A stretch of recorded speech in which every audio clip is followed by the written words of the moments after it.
photo, just one, because sometimes one photo is all it takes to get to the heart, as it were, of the issue. This was the famous photo, for instance, that showed a young girl running terrified down a street in Vietnam that galvanised Middle America against that war. And who can forget this photo of the dead boy on the beach several years ago that led to the throwing open of Europe's doors to millions of refugees? The reason these photos are so powerful, of course, is because they trigger an emotional rather than a rational response, which is why the media and the left-wing propagandists love them. So much easier to tug at the heartstrings than to offer up fact, reason and logic. Currently, a war is raging in Israel, and here is the photo that tells you everything you need to know about the history and the future of this conflict. This is what is called the Iron Dome at work in the skies above Israel. On the right-hand side of the photo, you can see the deadly rockets being fired out of Gaza in an aggressive and deliberately offensive act of war, designed to kill and maim as many innocent, everyday Israeli citizens as possible. Those rockets, by the way, have been supplied by Iran, funded in part by the Obama-Biden administration, and indeed by countries such as ours via our donations to the United Nations. Now, on the left-hand side of the photo, looking like something out of Star Wars or Close Encounters, you can see the Iron Dome, a technological miracle that allows Israel to shoot those Iranian and Hamas rockets out of the sky in a purely defensive act designed to save citizens' lives. Now, allow that to tug on the logical side of your brain rather than tug at the emotional strings of your heart.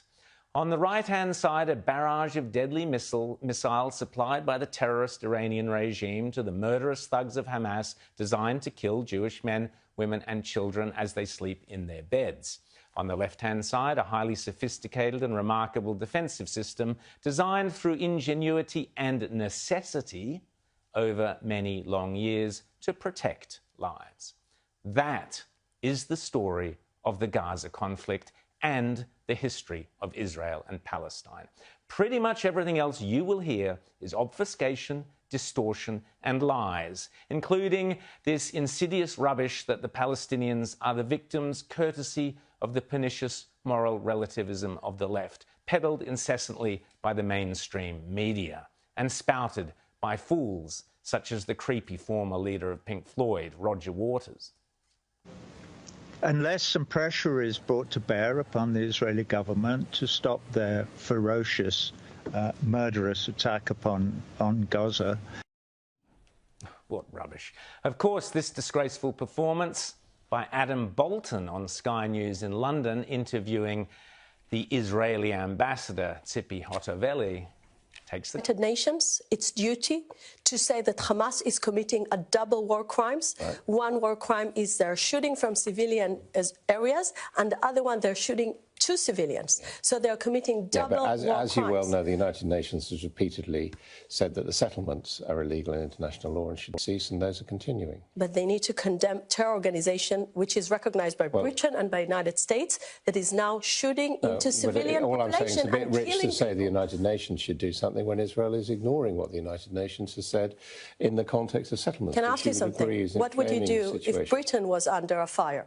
What would you do if London was under fire and rockets were thrown on your house? What would you do? Do you think Britain would have sit in silent, not protecting its citizens? Do you expect any sovereign country not to protect its citizens? Of course you can protect citizens. The question is the retaliation and the attacking of civilians in Gaza and elsewhere, which, as we know, once again is leading to disproportionate suffering on the Palestinian side. Disproportionate, settlements. So just to be clear, in the eyes of the woke left, Israel should sit back silently and allow its citizens to be blown to smithereens by rockets and bombs because of complicated historical reasons. There are some disputed Jewish settlements out in Judea and Samaria on land that, by the way, for over 3,500 years has been the home of the Jews. That's your lefty logic. Oh, and if Hamas fires thousands of deadly rockets into the suburbs of Tel Aviv, if imams call for Israeli Muslims to rush out and buy cheap 5-shekel knives to slit the throats of their Jewish neighbours alongside whom they have lived peacefully for decades, as they have done, if synagogues are burnt to the ground, oh, that's all hunky-dory. But it is disproportionate.